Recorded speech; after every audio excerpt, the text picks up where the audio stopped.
Welcome back and good morning to you if you're just joining us. So let's bring you up to speed with this story.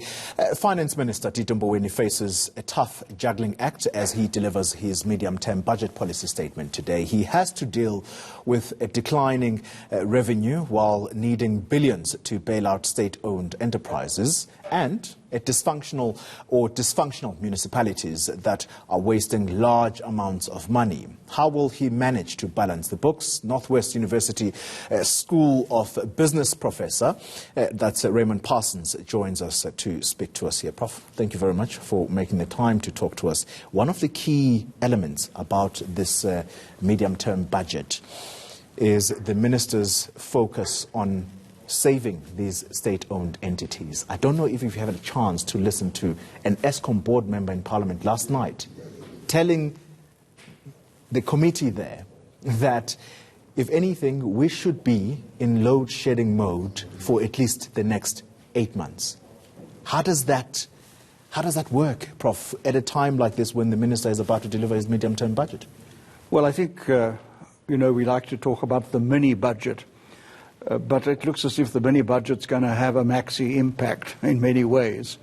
And clearly, the balancing act that the minister has to do, I think, to start, even before we talk about ESCOM, the point of departure for all of us, if we want to understand what's going to happen today, is the first sentence in the National Treasury's growth document, which says that the current economic path of South Africa is unsustainable.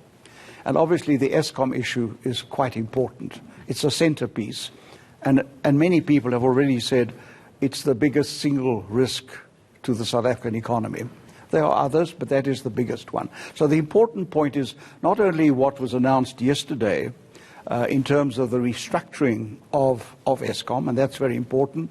That's a very positive roadmap for the future.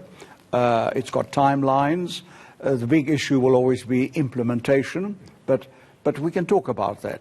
But I think one of the issues about ESCOM, apart from its financing, it being bailed out, its impact on the budget, its restructuring, it's quite clear that political interference is also a problem. I was about to ask you about that. That's got to be part of the restructuring, that needs to be minimized, even if the government is the stakeholder. You need boards, you need CEOs who can get on with the job of turning ESCOM around, making it indeed sustainable and stabilized, and making sure that it is not a risk to the future economic performance of South Africa. Because quite clearly, when we unpack what is going to be faced today, it's low growth, high unemployment, low tax revenues and high debt. Those are the four issues around which not only the budget revolves, but of course the issue of where do we fit ESCOM into our economic future. Prof, you'll forgive me for focusing the attention on ESCOM. You've said yourself it is the centerpiece. The announcements made yesterday, you've mentioned they're very good, timelines and what have you, but no word or no mention of the bloated nature of that power utility right now by people who perhaps should not be there. Yes, but shouldn't one use as a point of departure that it is that very symptom that the restructuring is now going to address? You're going to have to restructure it over time. As the Minister of Public Enterprises himself said, there's no magic wand. It's going to take time. Timelines have been indicated. Yes, it may be a long-term issue. My thought always is that when you say something is long-term, that is why you must start today. You must start implementing now and sending out a message that we're not only talking about it, we're implementing it. And I've said before here, and perhaps I'm repeating myself, my experience in South Africa is that if we could factor talking into our growth rate, we wouldn't be talking about a problem today. So I think it's really important that both in terms of what is intended for ESCOM in particular and what comes out of the budget speech this afternoon in general, I think people are looking for concrete actions that will begin to show themselves and turn this economy around. Prof, final word. What will be the trigger for a downgrade from Moody's?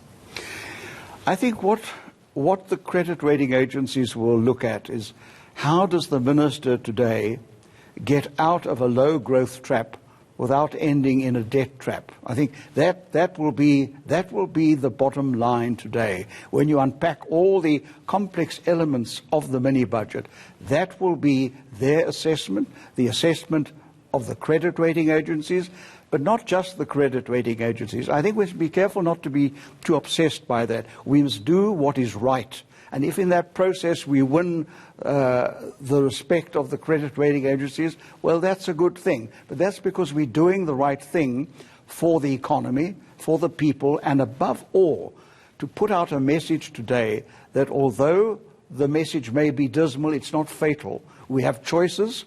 We're going to make those choices. Some of them are going to be very tough, but we need to send out a message in the mini budget today that we are going to turn this economy around and that we're going to implement what is necessary in order to make that happen.